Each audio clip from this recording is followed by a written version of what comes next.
Yeah, and Joe Giannetti was in the cage there as well, so another high-level fighter right there. Yep, UFC fighter. Another one that doesn't want to fight Ryan Sanders. All right, our main event is up next.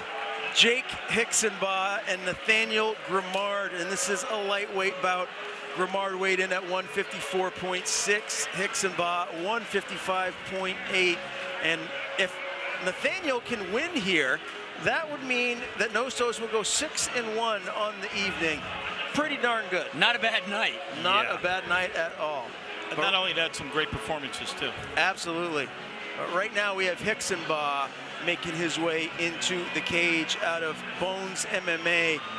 And this fight, again, 155, Grimard is a featherweight, so this is up a weight class, but he doesn't think that it's going to make much of a difference. He says that technique is going to be the difference maker in this fight. Thoroughly expects to go in there and improve to 3-0 as a pro, but Hixenbaugh is going to have something to say about that. He's 1-0, looking to go 2-0.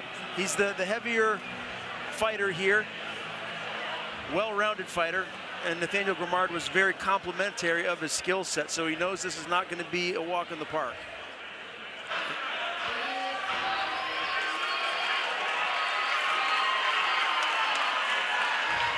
Here comes Grimard.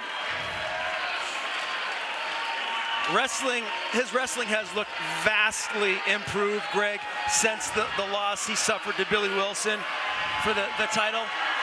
His last amateur fight, ever since he turned pro, 2 UD wins over Andrew Provost and Anthony Vasta, and it was his wrestling that was the difference. He went in there, he looked like GSP in some ways, just controlling the fight with his wrestling. So I'm excited to see what's next for him. He couldn't be any nicer of a kid. He's a great fighter, and he's just a nice human being. And sometimes guys need that.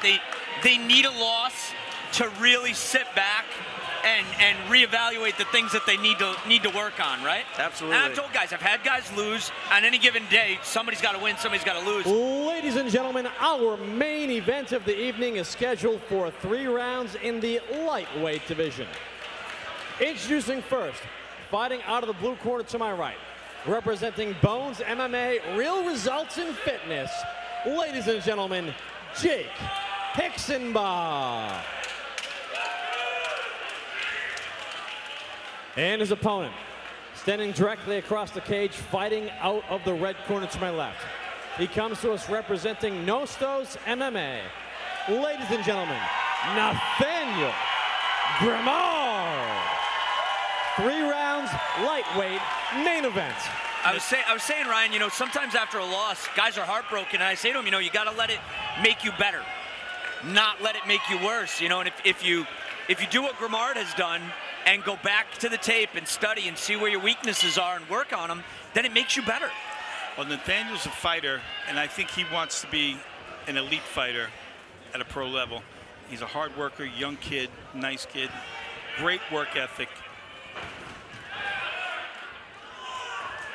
I got to give a quick shout out to my guy Carl Langston, who just texted me and reminded me I did misspeak because Nostos actually has 2 losses, John Markley and Cody Lightfoot.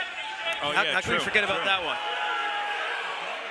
So yeah, they could go 5-2 on the evening, which actually is still very good. Still pretty good.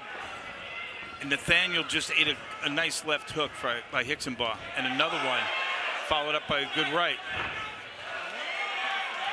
So I think Hixenbaugh looking for that left over the top.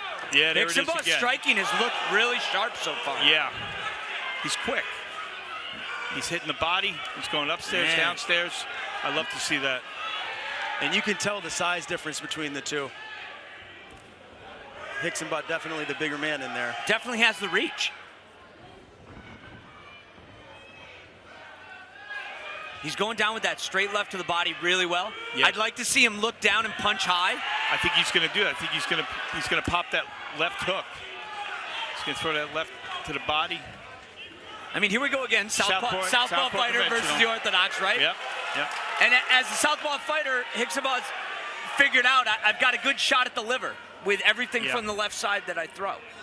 One of the things that Nathaniel said leading up to this fight is he's going to be the better conditioned athlete. And if that is the case, what we've seen in his first 2 pro fights that went the distance, this could turn into, you know, who is the better conditioned athlete in that third stanza.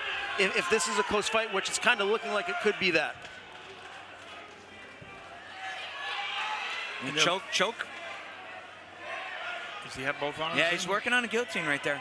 Lost it. Nathaniel's doing a great job of getting out of there. He tapped him. Whoop.